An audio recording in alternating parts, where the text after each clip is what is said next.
chers Kivussiens, chers Bénitiens, toute la population du territoire des Bénis, et plus particulièrement un accent pour la population des Kassindi. Je voudrais ici dire ma solidarité pour cette population par rapport à toute cette barbarie qui s'est vécue dans la journée du 15 janvier dans une église où il y a eu l'explosion d'une bombe artisanale en pleine église. Je pense que cela doit nous interpeller.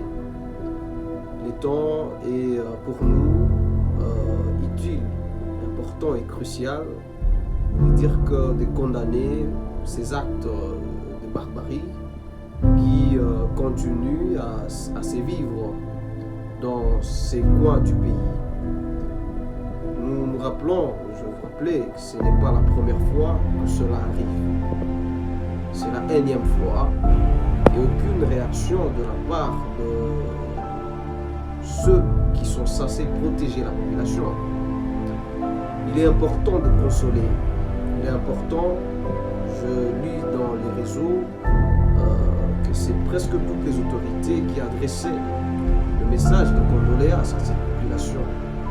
Mais le plus important, je pense, ça n'engage que moi, ça va faire mal, le plus important, c'est de trouver solution. C'est d'arrêter l'hémorragie, d'arrêter que les gens continuent à mourir. Et cela implique, bien sûr, une volonté politique d'abord et une implication de certains acteurs.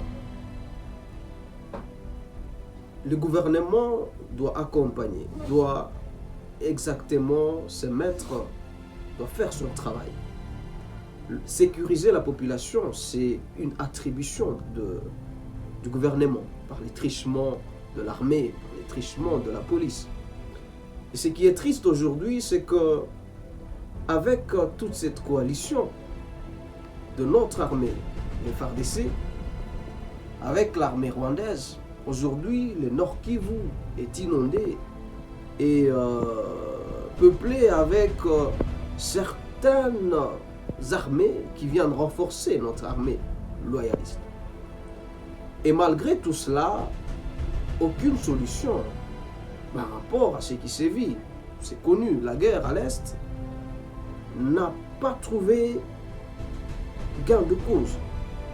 Multiples propositions ont été soumises et certains acteurs, la société civile de la ville des Bénis, du territoire des Bénis, a proposé certaines pistes de solutions qui malheureusement aujourd'hui pourrit dans les tiroirs de certains ventripotents, de certains guerrailleurs qui préfèrent s'enrichir à Kinshasa que de voir la situation, que de trouver solution à la situation qui sévit à Béni.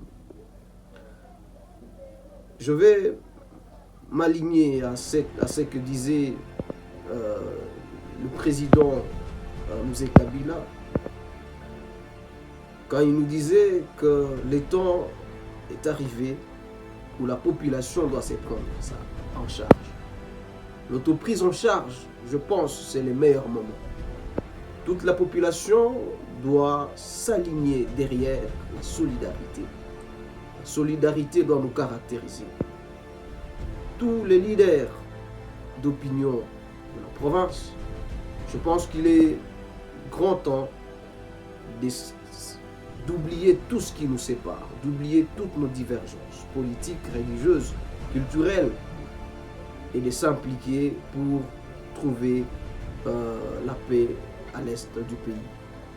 Et c'est à cela que nous estimons qu'une solution juste et équitable sortira de cette union et de cette solidarité. Encore une fois, je veux rappeler, c'est que ça va faire mal aujourd'hui et ailleurs, Mais aujourd'hui, on commence à tirer les conséquences de nos choix. Le choix, c'est d'amener certaines personnes à un certain niveau pour s'enrichir, que de trouver solution aux problèmes de la population. Quelques mois nous séparent des élections. C'est le moment d'opérer du choix pour de bons candidats, parce que cela va conditionner les prochains 5 ans. Merci et encore toutes mes condoléances à toute la population de Beni, à toute la population de Kassindi, et particulièrement à toutes les familles endeuillées. C'était votre fils, Fidèle Vaumawa. Merci.